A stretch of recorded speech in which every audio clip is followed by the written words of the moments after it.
If the Strait of Hormuz were disrupted tomorrow, not closed, just disrupted, Australia would feel the consequences within weeks, not months. Not because Australia lacks oil in the ground, and not because global markets would suddenly run out of supply, but because Australia's economy is built on a fuel system that quietly assumes a distant peace. Today, I want to explain why Australia has one of the strongest interests of any advanced economy in stability in the Persian Gulf, and why that vulnerability is widely misunderstood in domestic debate.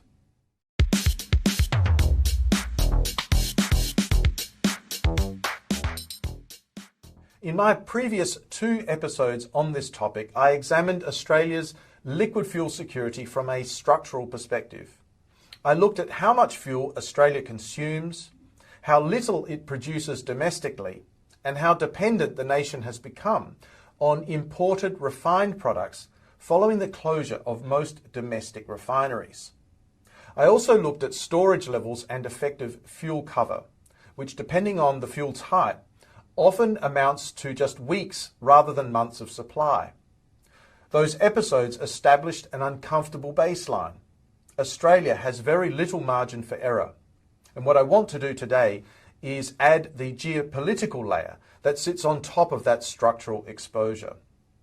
Australia consumes roughly 1.5 million barrels of liquid fuels per day across petrol, diesel, jet fuel and other products. The nation imports the vast majority of that fuel either as crude oil or as refined products. And increasingly, the nation imports the finished product, being diesel and jet fuel and things like that, rather than crude that can be processed domestically. And that matters because refined fuels are harder to substitute in a disruption. If a crude shipment is delayed, refineries elsewhere may compensate.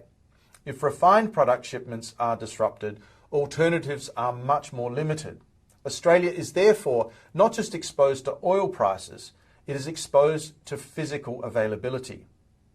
And this brings us to the Strait of Hormuz, which is a narrow maritime choke point linking the Persian Gulf to global markets.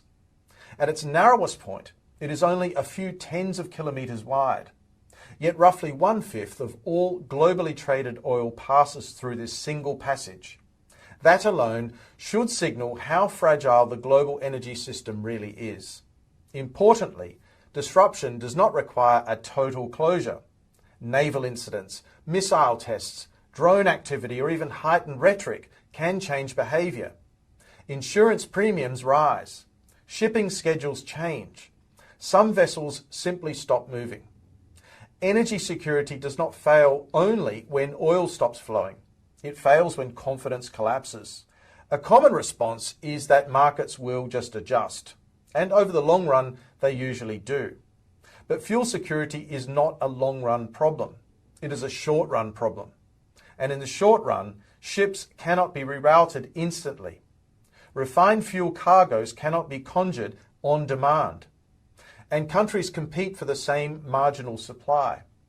Large economies with regional pipelines, storage hubs, or neighbouring suppliers also have options. Australia does not. Australia is geographically distant, highly trade exposed, and reliant on long, uninterrupted shipping routes. The nation has no pipeline alternatives. It has limited regional storage buffers, and it has very little spare domestic refining capacity. Many countries worry about fuel prices. Australia must also worry about physical access. In a crisis, price volatility can be managed. Physical absence cannot. This leads to a conclusion that is often uncomfortable in domestic debate. From Australia's perspective, peace and stability in the Persian Gulf are not abstract foreign policy ideals. They are economic inputs. Energy security is not built only through domestic stockpiles or subsidies.